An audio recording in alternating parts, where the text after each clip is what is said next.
Hello student, welcome to the BM classes. This is Vishnu Mohananda, lecturer in English, Iravati Women's College, Teresinga, East Kalahandi. Today I am going to teach you the second approach of the plus 2 second year arts, science and commerce, the famous essay on examination written by the famous person Winston S. Churchill. S. Churchill is one of the most famous person of England. The full name of the writer is Sir Winston Leonard Spencer Churchill. He is one of the most popular person of England. S. Churchill was born in the year 1874 and died in the year 1965. He was the Prime Minister of England twice from the year 1940 to 45 and from the year 1951 to 55. He is a noted statesman and orator. Churchill was also an officer in British Army, a historian, a writer and an artist. He was awarded the Nobel Prize in Literature in the year 1953. This famous approach on examination is an extract from his autobiography. ଏହି ପାଠଟି ତାଙ୍କର ଯେଉଁ ଆତ୍ମକାହାଣୀ ବହି ଅଛି ସେହି ବହିର ଗୋଟିଏ chapter ଯେଉଁଟାକି ଆପଣମାନଙ୍କ ପାଇଁ ମାଇ ଡିୟର ଷ୍ଟୁଡେଣ୍ଟମାନଙ୍କ ପାଇଁ ଅନ୍ ଏକ୍ଜାମିନେସନ୍ ବିଷୟରେ ସମସ୍ତଙ୍କୁ ଜଣାଇବା ପାଇଁ ୱିଣ୍ଟନ୍ ଏସ୍ ଚର୍ଚିଲ୍ ଏହି ପାଠକୁ ତାଙ୍କର ଅଟୋବାୟୋଗ୍ରାଫିରୁ ଅଣାଯାଇଛି। ମୁଁ ଆଶା କରେ ମାଇ ଡିୟର ଷ୍ଟୁଡେଣ୍ଟ ଆପଣମାନେ ପାଠ ପଢ଼ି ବହୁତ ଉପଭୋଗ କରିବେ, ବହୁତ କିଛି ଶିଖିବେ। If you are a new viewer, ଆପଣମାନେ ଯଦି ମୋ ଚ୍ୟାନେଲକୁ ନୂଆ ହିଁ ଦେଖୁଛନ୍ତି ତାହେଲେ ମୋର ଅନେକ ଗୁଡ଼ିଏ କ୍ଲାସ୍କୁ ଦେଖିବା ପାଇଁ ଆଇ ବଟନ୍କୁ କ୍ଲିକ୍ କରି ଅନ୍ୟାନ୍ୟ ସବୁ କ୍ଲାସ୍ ବା ଡେସ୍କ୍ରିପସନ୍କୁ ଯାଇ ମୋର ଅନ୍ୟାନ୍ୟ ସବୁ କ୍ଲାସ୍ ସବୁ ଆଟେଣ୍ଡ କରିପାରିବେ। Before we go to the text or the paragraph, I want to say something about the examination or about the topic on examination. Examination for many are not pleasant experience. Examination is something which is not pleasure for everyone. Examination বা পরীক্ষা এপরি এক জিনিস ଯେଉଁଟାକି ସମସ୍ତଙ୍କ ପାଇଁ ଆନନ୍ଦଦାୟକ ନୁହେଁ, ଖୁସିଦାୟକ ନୁହେଁ। କିଛି ଛାତ୍ରଛାତ୍ରୀ ଏକ୍ଜାମିନେସନ୍କୁ ବହୁତ ପସନ୍ଦ କରନ୍ତି ତ କିଛି ଛାତ୍ରଛାତ୍ରୀ ଏକ୍ଜାମିନେସନ୍କୁ ପସନ୍ଦ କରନ୍ତି ନାହିଁ। In this essay, autobiographical essay, Winston S. Churchill is saying or sharing his experience to us how he feared the examination. Now we come to the test to know more about the essay or the on the examination. I had now come to the state. I had scarcely passed my 12th birthday. ସେ କହୁଛନ୍ତି I had scarcely passed my 12th birthday when I entered the inhospitable region of examination, through which for the next 7 years I was destined to journey. ସେ ବର୍ତ୍ତମାନ କହୁଛନ୍ତି I had scarcely ମାନେ ମୋତେ ଯେତେବେଳେ 12 ବର୍ଷ ହୋଇଯାଇଛି, ମୋତେ ଯେତେବେଳେ ଦ୍ୱାଦଶ ବର୍ଷ ବା 12 ବର୍ଷ ହୋଇଯାଇଛି, ମୋର ସେଇ 12 ବର୍ଷର ଦ୍ୱାଦଶ ବର୍ଷର ଜନ୍ମତିଥି ଦିନରେ ଜନ୍ମଦିନ ସରିଲା ପରଦିନଠୁ ମୋ ଘର ଲୋକ and my parents they decide to take admission in the school. ସେମାନେ ମୋତେ ସେଦିନଠୁ ସ୍କୁଲରେ ପାଠ ପଢ଼ିବା ପାଇଁ ଡିସାଇଡ଼୍ କରି स्कूल को पठेबा पई मते सेमाने कहिले।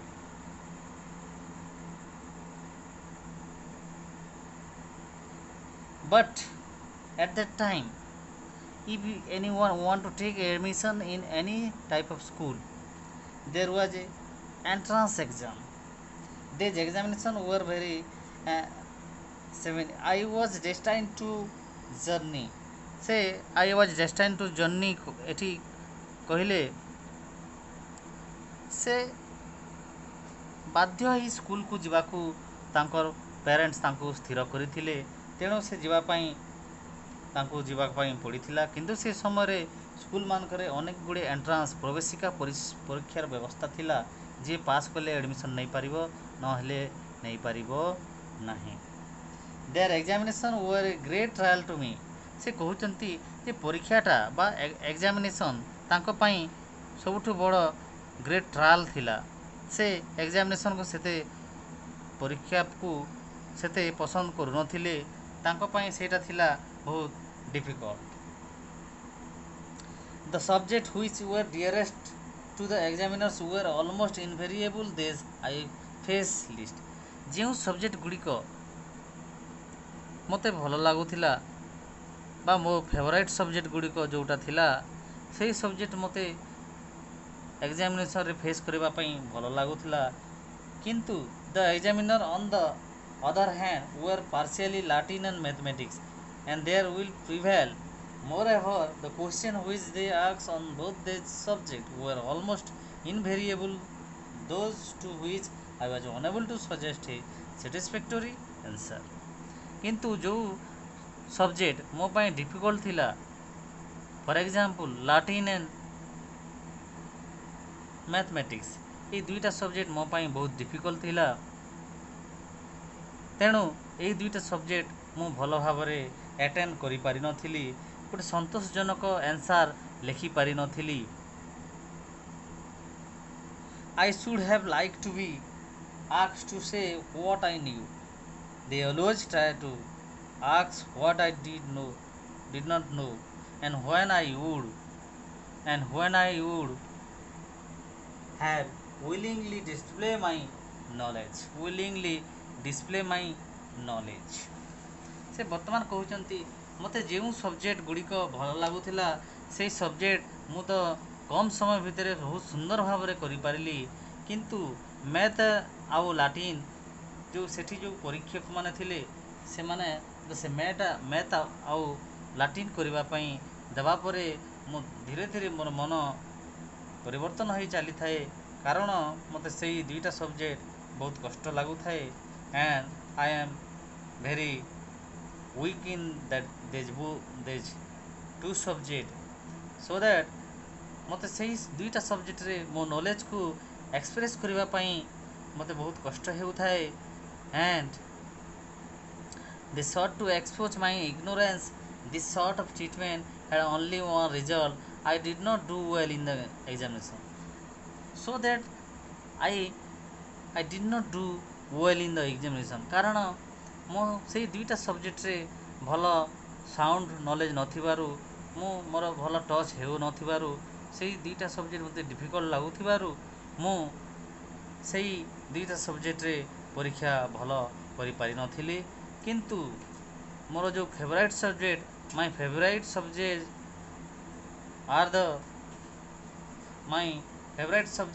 are the history, poetry and writing essay.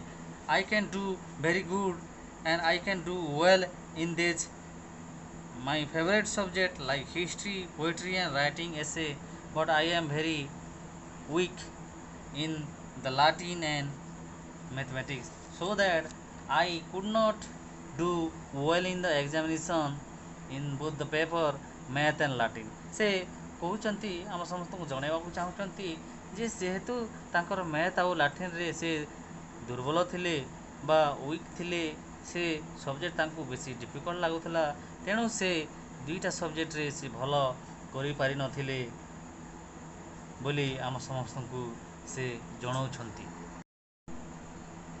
Now come to the next paragraph. This was especially true of my entrance examination to Harrow. এইটা ସେ କବି ବା ସେ ଲେଖକଙ୍କ ଅନୁସାରେ ଏଇ ଏକ୍ଜାମିନେସନଟା ତାଙ୍କ ପାଇଁ ସେଇ ହେରୋରେ ବହୁତ ସ୍ପେଶାଲ ଟ୍ରୁ ସତ୍ୟ ଘଟଣା ଥିଲା। and the headmaster Dr. Weldon however took a broad-minded view of my Latin prose. He showed discernment in judging my general ability। ମୁଁ ଏ ଯେଉଁ ଏଣ୍ଟ୍ରାନ୍ସ ଏକ୍ଜାମରେ ଏପିୟର କରୁଥାଏ ସେହି ସ୍କୁଲର ଯେଉଁ ହେରୋ ସ୍କୁଲର ଯେଉଁ ହେଡ଼ମାଷ୍ଟର ଥିଲେ ଡକ୍ଟର ୱେଲଡନ୍, ସେ ମୋ ପାଇଁ ଜଣେ ଏପରି ଏକ ଭଗବାନ ପରି ବ୍ୟକ୍ତି ଥିଲେ ଯିଏ ମୋ ଏବିଲିଟିକୁ ବୁଝିପାରିଥିଲେ। ଆଣ୍ଡ ହାଉଏଭର ଟୁ ବ୍ରଡ୍ ମାଇଣ୍ଡେଡ଼ ଭ୍ୟୁ, ସେ ଏପରି ଏକ ବ୍ୟକ୍ତି ଥିଲେ, ସେ ଏପରି ଏକ ବ୍ରଡ୍ ମାଇଣ୍ଡେଡ଼ ଥିଲେ ଯିଏ ମୋର ଏବିଲିଟି, ମୋର ଜେନେରାଲ ଏବିଲିଟିକୁ ସେ ଜଜ୍ କରିପାରିଥିଲେ ବୋଲି ଲେଖକ ଏଠି ଏସ୍ ଚର୍ଚ୍ଚିଲ୍ କହୁଛନ୍ତି। This was the more remarkable because I was found unable to answer a single question in the Latin paper. ଏଇଟା ପ୍ରକୃତରେ ଡିଫିକଲ୍ଟ ଥିଲା, ଯେଉଁଟାକି ମୁଁ ସେ ଲାଟିନ୍ ପେପରରେ କୌଣସି ଆନ୍ସର୍ର କୌଣସି କ୍ୱେଶ୍ଚିନ୍ର ଆନ୍ସର୍ ଦେବା ପାଇଁ ମୁଁ ଅସମର୍ଥ ଥିଲି। I unable to answer a single question, ସେଠି ଯେଉଁ ଯେତେ ବି କ୍ୱେଶ୍ଚିନ୍ ଥିଲା ଗୋଟିଏ ହେଲେ କ୍ୱେଶ୍ଚିନ୍ର ଆନ୍ସର୍ ମୁଁ ଦେବା ପାଇଁ ସକ୍ଷମ ନଥିଲି। I wrote my name at the top of the page, ମୁଁ ସେଇ ଲାଟିନ୍ ପେପରର ଟପ୍ରେ କେବଳ ମୋର ନାଁ ଲେଖିଥିଲି। I wrote down the number of question, ସେଠି ଯେତେ ବି କ୍ୱେଶ୍ଚିନ୍ ଥିଲା ସେ କ୍ୱେଶ୍ଚିନ୍ ମାନଙ୍କର କେବଳ ମୁଁ ନମ୍ବର ଦେଇଥିଲି, ଆଉ ମୁଁ ସେଠି କୌଣସି ପ୍ରକାର ଆନ୍ସର୍ ଲେଖିପାରିନଥିଲି ବୋଲି ଲେଖକ ଏଠି ଆମ ସମସ୍ତଙ୍କୁ କହୁଛନ୍ତି। After much reflection I put a bracket round the thus, ସେ ଏଠି ଗୋଟେ ସିଙ୍ଗିଲ୍ ବାଡ଼ିଟିଏ ଦେଇ ସେ ବାଡ଼ିକୁ ସେ ଇନଭର୍ଟେଡ୍ କମା ଦେଇ ତାଙ୍କୁ ବ୍ରାକେଟ୍ ଦେଇ ସେ ସେଇ ପେପରରେ ଏପରି କାନ୍ଦିଥିଲେ ତା ଲୁହରେ ସେଇ ପେପର ଅଧା ଭିଜା ହେଇ ଯାଇଥିଲା। But thereafter I could not think of anything connected with it that was either relevant of true. ସେ ଭାବୁଥିଲେ ସେଠି ଯେଉଁ ସେଇ ଆନ୍ସର୍ ସିଟ୍ ସବମିଟ୍ କଲା ପରେ ସେଇ ଆନ୍ସର୍ ସିଟ୍ ସହିତ ସେଇଟା କ'ଣ ଯେ କନେକ୍ସନ୍ ଥିଲା ସେ ଜାଣିପାରିନଥିଲେ। ଆଉ ସେ ଭାବୁଥିଲେ କ'ଣ ହେବ ମୁଁ ପାସ୍ କରିବି ନା ଫେଲ୍ କରିବି, ସେ ଥିଙ୍କିଂ କରୁଥିଲି। Incidentally, there arrived from nowhere in the particular a blot of several smokes.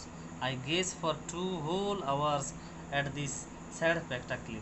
ମୁଁ ସେହି ଲାଟିନ୍ ପେପରରେ 2 ଘଣ୍ଟା ଧରି ବହୁତ ଚେଷ୍ଟା କଲା ପରେ ମଧ୍ୟ ମୁଁ କୌଣସି ସାଟିସ୍ଫ୍ୟାକ୍ଟୋରି ଆନ୍ସର୍ ବା କୌଣସି ଯେଉଁ ଯେତେ ବି କ୍ୱେଶ୍ଚିନ୍ର ଆନ୍ସର୍ କୌଣସି ସିଙ୍ଗଲ୍ କ୍ୱେଶ୍ଚିନ୍ର ଆନ୍ସର୍ ମୁଁ ଦେଇପାରି ନଥିଲି ଏବଂ ମୁଁ I gaze to whole 2 hours ବୋଲି ସେ କହିଛନ୍ତି।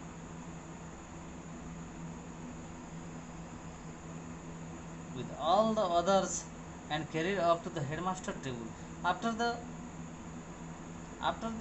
examination over, ସେ ଏଣ୍ଟ୍ରାନ୍ସ ଏକ୍ଜାମିନେସନ୍ ଓଭର୍ ହେଲା ପରେ ତାଙ୍କର ସେ ଯେଉଁ ଏକ୍ଜାମିନେସନ୍ ଆନ୍ସର୍ ସିଟ୍ କପି ହେଡ଼ମାଷ୍ଟରଙ୍କ ଟେବୁଲକୁ ନିଆଯାଇଥିଲା। It was from this slender indication of the scholarship that Dr. Weldon drew the conclusion that I was worthy to pass into Harrow। ଯେତେବେଳେ ସେଇ examination paper ମୁଁ କିଛି ନ ଲେଖି ଲାଟିନ୍ରେ ମୁଁ କେବଳ ବାଡ଼ିରେ ଦେଇ ଇନଭର୍ଟେଡ୍ କମା ଦେଇ ତାକୁ ବ୍ରାକେଟ୍ ଦେଇଥିଲି, ସେଇ ପେପରଟା ଯେତେବେଳେ ଏକ୍ଜାମ୍ ଓଭର୍ ହେଲା ପରେ ପରୀକ୍ଷକମାନେ ସେମାନେ ସେଇ ପେପରକୁ ନେଇ ସ୍କୁଲର ପ୍ରଧାନ ଶିକ୍ଷକ ବା ହେଡ଼ମାଷ୍ଟର ଯେଉଁ ଥିଲେ ଡକ୍ଟର ୱେଲଡନ୍ଙ୍କୁ ଟେବୁଲ ଉପରେ ଯାଇ ରଖିଦେଇଥିଲେ। It was very much to this credit, it so that he was a man capable of looking beneath the surface of thing. ଏଇଟା ପ୍ରକୃତରେ ମୁଁ ହେରୋରେ ପଢ଼ିବା ବା ଆଡ଼ମିସନ୍ ନେବାର କ୍ରେଡ଼ିଟ୍ କେବଳ ଯେ ଡକ୍ଟର ୱେଲଡନ୍ ସେ kind hearted person, he was one only the kind hearted person ଯାହା ପାଇଁ ମୁଁ ସେ ହେରୋ ସ୍କୁଲରେ ପାଠ ପଢ଼ିବାର ସୁଯୋଗ ପାଇଲି, ମୋତେ ଆଡ଼ମିସନ୍ କରାଇବାର ସୁଯୋଗ ଦେଇଥିଲେ, ମୁଁ ତାଙ୍କୁ କେବେ ହେଲେ ଭୁଲିପାରିବି ନାହିଁ ବୋଲି ଲେଖକ ଏଠି doctor Welldon the headmaster of the Harrow school ତାଙ୍କୁ ସେ ଏଠି ପ୍ରଶଂସା କରିଛନ୍ତି ଆଉ କ୍ରେଡିଟ୍ ଦେଇଛନ୍ତି। It show that he was a man of capable looking beneath the surface of things, a man not dependent upon paper manifestation. I have always had the greatest regard for him. ମୁଁ ତାଙ୍କର ସେଇ ଜଜମେଣ୍ଟକୁ salute କରେ। ଆଉ ମୋ ଯେଉଁ paper ମୁଁ କିଛି ନ ଲେଖିଥିଲେ ମଧ୍ୟ ମୋର ଯେଉଁ ଏବିଲିଟିକୁ ସେ ଜାଣିପାରିଥିଲେ, ମୋର ଇନର୍ କ୍ୱାଲିଟିକୁ ସେ ଗେସ୍ କରିପାରିଥିଲେ, ଷ୍ଟଡି କରିପାରିଥିଲେ, ଜଜ୍ କରିପାରିଥିଲେ ଏବଂ ମୋତେ ସେ ଏକ୍ଜାମିନେସନ୍ରେ ସେ ପାସ୍ କରିଦେଇଥିଲେ, ସେ ଏଣ୍ଟ୍ରାନ୍ସ ଏକ୍ଜାମ୍ରେ ପାସ୍ କରିଦେଇଥିଲେ। ତେଣୁ I have always had the greatest regard for him. ମୁଁ ସବୁଦିନ ପାଇଁ ତାଙ୍କ ପାଇଁ କୃତଜ୍ଞତା କରିବି। He is my one and only the greatest regard and the grateful person for me. Without him I could ନେଇପାରିନଥାନ୍ତି, ମୁଁ ସେଠି ତାଙ୍କ ବିନା ସେ ସ୍କୁଲରେ ସିଟ୍ ପାଇପାରିନଥାନ୍ତି ବୋଲି ଲେଖକ ୱିନଷ୍ଟନ୍ ଏସ୍ ଚର୍ଚ୍ଚିଲ୍ କହୁଛନ୍ତି। In consequence his decision I was in due course place in the third. In consequence କହିଲେ ଏଠି ସେ କହୁଛନ୍ତି ଯେ ସେ ଯେତେବେଳେ ସେ ସ୍କୁଲକୁ ଏଣ୍ଟ୍ରାନ୍ସ ଦେବା ପାଇଁ ଯାଇଥିଲେ, ସେଠି ଯାହା ଯାହା ହେଇଥିଲା ତା ଆଗରୁ ଆମେ କିଛି ଡିସ୍କସନ୍ କରିସାରିଛୁ ଏବଂ ସେ ସ୍କୁଲରେ ଏଡ଼ମିସନ୍ ପାଇବାର ଭଳିଆ ତାଙ୍କ ପାଖରେ କେପାବୁଲିଟି ନଥିଲା, କିନ୍ତୁ ସେ ସେଇ ସ୍କୁଲର ଯେଉଁ HM ବା ହେଡ଼ମାଷ୍ଟର ଡକ୍ଟର ୱେଲନଙ୍କ ଦୟାରୁ ସେ ସେଠି ଚାନ୍ସ ପାଇଗଲେ। ତ I was in due course placed in the third or the lowest division of the fourth or the bottom form. The name of the new boys were printed in the school list in the alphabetical order, and as my correct name Spencer Churchill began with an S. ସେ ଯେତେବେଳେ ସ୍କୁଲକୁ result declare ହେଲା ପରେ ତାଙ୍କର ନାଁ ଦେଖିବାକୁ ଯାଇଥିଲେ, ସେ ତାଙ୍କର ନାଁ third or lowest division of the fourth or ବଟମ୍ରେ ତାଙ୍କର ନାଁ ଥିଲା। ସେଠି ଯେଉଁ ଆଲଫାବେଟିକାଲି ସେଠି ଗୋଟେ merit list, school list alphabetically ଅର୍ଡ଼ରରେ ଛପା ହେଇଥିଲା। ସେ ଯେତେବେଳେ ତାଙ୍କର ନାଁ ସର୍ଚ୍ଚ କରୁଥିଲେ ସେ ପାଇପାରୁନଥିଲେ। ପରେ ସେ ଧ୍ୟାନ ଦେଲେ ଯେ ଆଲଫାବେଟିକାଲି ଅଛି, ତେଣୁ ସେ ଏସ୍ରେ ତାଙ୍କର ନାଁ ଷ୍ଟାର୍ଟ ହେଉଥିବାରୁ ଏସ୍ରେ ତାଙ୍କ ନାଁ ଯେତେବେଳେ ସର୍ଚ୍ଚ କରିଛନ୍ତି ସେ ତାଙ୍କ ନାଁ ପାଇଛନ୍ତି। I gained no more advantage from the alphabet than from the wider sphere of letter. I was in fact only two from the bottom of the whole school, and these two I regret to say disappear almost immediately through illness or some other cause. ସେ ସ୍କୁଲର ଶେଷ ତାଙ୍କ roll number ମଧ୍ୟ ଶେଷରେ ଥିଲା ଆଉ ସେ ଯେଉଁ ମେରିଟ୍ ଲିଷ୍ଟ ଥିଲା, ମେରିଟ୍ ଲିଷ୍ଟର ସର୍ବ ଲାଷ୍ଟରେ ହିଁ ତାଙ୍କର ନାଁ ଥିଲା ବୋଲି ସେ ଆମ ସମସ୍ତଙ୍କୁ କହୁଛନ୍ତି। Now my dear student, come to the next paragraph. The hero costume calling the role is different from the Eton. ସେ ସମୟରେ ସେଇ ହେରୋ ସ୍କୁଲରେ କଷ୍ଟ୍ୟୁମ୍ କଲିଂ ବା ପ୍ରେଜେଣ୍ଟ ଆଟେଣ୍ଡାନ୍ସ ନେବାର ଷ୍ଟାଇଲ୍ ଭିନ୍ନ ପ୍ରକାର ଥିଲା। ଇଟନରେ ଯେପରି ଥିଲା ସେଠି ତାଠାରୁ ଅନ୍ୟ ପ୍ରକାର ଥିଲା ବୋଲି ସେ କହୁଛନ୍ତି। ଏଟ୍ ଇଟନ୍, ସେ ବର୍ତ୍ତମାନ ଇଟନ୍ର ବିଷୟରେ କହୁଛନ୍ତି। At Eton boys stand in a cluster and leave their hats when their name are called. ଇଟନ୍ର ସ୍କୁଲରେ, ଇଟନ୍ ବୋଲି ଅନ୍ୟ ଏକ ସହର ଥିଲା, ଇଟନ୍ର ସ୍କୁଲରେ ପିଲାମାନେ ବା ଛାତ୍ରଛାତ୍ରୀମାନେ ଗୋଟେ କ୍ଲଷ୍ଟରରେ ଷ୍ଟାଣ୍ଡ ହେଇ ଠିଆ ହେଉଥିଲେ। ତାଙ୍କ ମୁଣ୍ଡରେ ଗୋଟିଏ ଗୋଟିଏ ଟୋପି ପିନ୍ଧିଥିବାର ଦୃଶ୍ୟ ଦେଖିଥାଏ ଏବଂ ସେ ଯେତେବେଳେ ସେ ସ୍କୁଲର ଟିଚର ତାଙ୍କର ରୋଲକୁ କଲ୍ କରୁଥିଲା ବେଳେ ସେମାନେ ମୁଣ୍ଡରୁ ଟୋପି କାଢ଼ି ତାଙ୍କର ଆଟେଣ୍ଡାନ୍ସ ପକାଉଥିଲେ। At Harrow they file past master in the school yard and answer one by one. କିନ୍ତୁ ହେରୋ ସ୍କୁଲରେ ସେପରି ନଥିଲା। ସେଠି ସେ ସ୍କୁଲର ଟିଚର ଜଣ ଜଣକରୁ ସେ ରୋଲ ନମ୍ବର ଡାକୁଥିବା ବେଳେ ସେମାନେ ଜଣ ଜଣ କରି they answer the one by one. ସେ ବର୍ତ୍ତମାନ କହୁଛନ୍ତି my position was therefore reveal in the somewhat indigenous humanity. ତାଙ୍କର ପୋଜିସନ୍ଟା ପ୍ରକୃତିରେ रिभेल्ड इन द समवेयर ତାଙ୍କର ପୋଜିସନଟା ପୁରା ଲାଷ୍ଟରେ ଥିଲା ଯେଉଁଟାକି ଉନ୍ନୋଚିତ ହେବା ପରି ତାଙ୍କୁ ଲାଗୁଥିଲା ଏବଂ ସେ ତାଙ୍କର ରୋଲ୍ ନମ୍ବରଟା ସେଇ ସ୍କୁଲର ବା ସେଇ କ୍ଲାସର ସର୍ବଶେଷରେ ଥିଲା ବୋଲି ସେ କହୁଛନ୍ତି। ଇଟ୍ ୱାଜ୍ ଦ ଇୟର୍ 1887 ସେ ବର୍ତ୍ତମାନ ଗୋଟିଏ ବର୍ଷ ବିଷୟରେ କହୁଛନ୍ତି। It was the year 1887 Lord Randolph Churchill had only just resign his position as leader. ସେ ଲର୍ଡ଼ ରେଣ୍ଡଲ୍ଫ ଚର୍ଚ୍ଚିଲ୍ ହେଉଛନ୍ତି ତାଙ୍କର ବାପା, ଯିଏ କି ତାଙ୍କର ପୋଷ୍ଟରୁ ସେ ରିଜାଇନ୍ କରିଦେଇ House of Commission and Controller of Exchequer and he will tower in the forefront politics। ସେ ତାଙ୍କ ପୋଷ୍ଟରୁ 1887ରେ ସେ ରିଜାଇନ୍ କରିଦେଇଥିଲେ ବୋଲି ସେ କହିଛନ୍ତି। In consequence, large number of visitors of both sexes used to wait on the school steps। ସେ school ବାହାରେ ଅନେକ ପ୍ରକାର ଲୋକ ଠିଆ ହେଇଥିବାର ୱେଟ୍ କରିଥିବାର ସେ ଦେଖିଛନ୍ତି।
In consequence, large number of visitors of both sexes used to wait on the school steps in order to see me march by, and I frequently hear the irrelevant comment, why he is last of all।